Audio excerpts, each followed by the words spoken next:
আজকে সেনাবাহিনী সহ স্তরে অভিযান চলেছে এবং সন্ধিতে অভিযান চলেছে। তাদের মূলের বাড়িতে সময় গিয়েছিল, তুষার তাকে কিন্তু তাদের গ্রেপ্তার করতে পারেনি। আমি কথাটা সাংবাদিক ভাই আপনার ভালো ধরনের আমার সাথে এখানে আসলে কিছু হয় না, কয়েকজন আগে গ্রেপ্তার করেছিল তার থানায় একটু খবর নিয়ে পাওয়া। আমি যদি একবার লম্বা না কোনো কথা বলে না শুনলাম তো 2 দিন থেকে গ্রেপ্তার করেছিল, তাদের থানা থেকে ছেড়ে দিয়েছে, সম্ভব ছেড়ে দিয়েছে। এখন ওই এলাকায় এখন পুলিশ গেছে, সেখানে সেনাবাহিনী সেখানে যাওয়ার কথা গিয়েছে কিনা যায় না, এরকম একটা অবস্থা করেছে। আমি আপনাদের সামনে আমি এই কারণে যে একটা গোষ্ঠী আমাদের একের পরে আমার আগ্রহ বললো আমার 74টা মন্ত্র পৃথিবী সৃষ্টি হওয়ার পর পৃথিবীর কোন দেশে কোন সরকারি দল এতগুলি মশলা হতে থাকে না, একদম দানব যাওয়া দত্ত যাওয়ার আন্তর্জাতিক হবে। ওখানে আমাদের সিনিয়র নেতা আসেন আমাদের সিনিয়র তাকে আমাদের কাছে একটা আহত করেছে। তারা আমাদের মামুন নামে একজন আহত করেছে, আমাদের কামরুল ঢাকা গেছেন, চিকিৎসা পাঠিয়েছে ঢাকা মেডিকেল করতে। এখন রতন চারজনকে রকম করে আপনি দেখছেন বিভিন্ন সবাই দেখছেন যে আমাদের আমি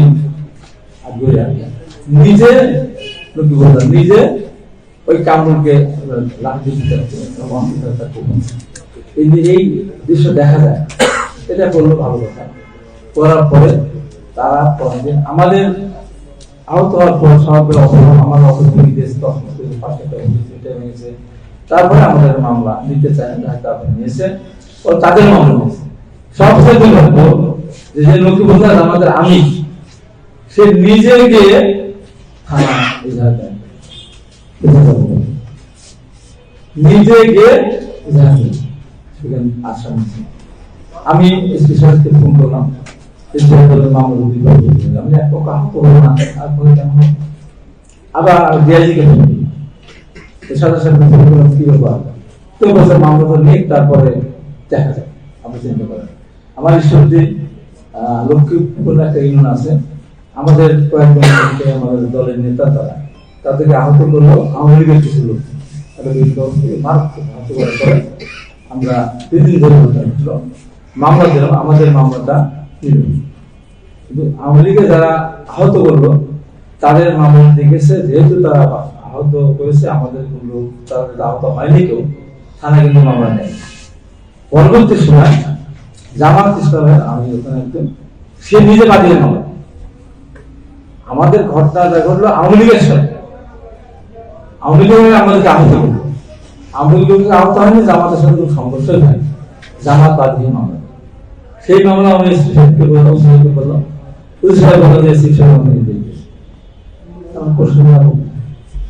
সে মামলা এখন চলমান।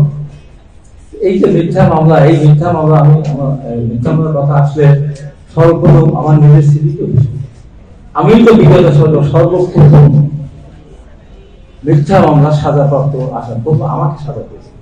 Bangladesh media, social media, print media সব জায়গায় কি এসেছিল হাবিব সুজান লিঙ্কন সব 15 জনের 4 বছরের জেল, 10,000 টাকা জরিমানা, একদম মিথ্যা। যেখানে গাড়ি নাম্বার বাদি ছিল এখন সেই আসামি আমি এসে বললাম এখন কি আমরা সেই মিথ্যা আসামি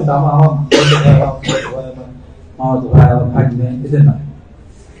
এখনো এই অবস্থা এখনো চলছে, দেশটা কে চালাচ্ছে এটা এখন আজকে এত তাণ্ডব করবে একটা মানব একটা করতে গেছে, এটা সারা বিশ্ব দেখেছে এইরকম একটা তাণ্ডব।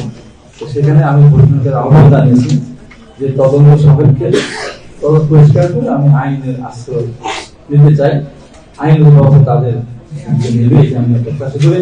এই জন্য আপনাদেরকে কষ্ট করে এখানে দেখেছি, আমি আমার বক্তব্য এখানে দিয়েছি। আমার কম্পিউটার নাম লিখতে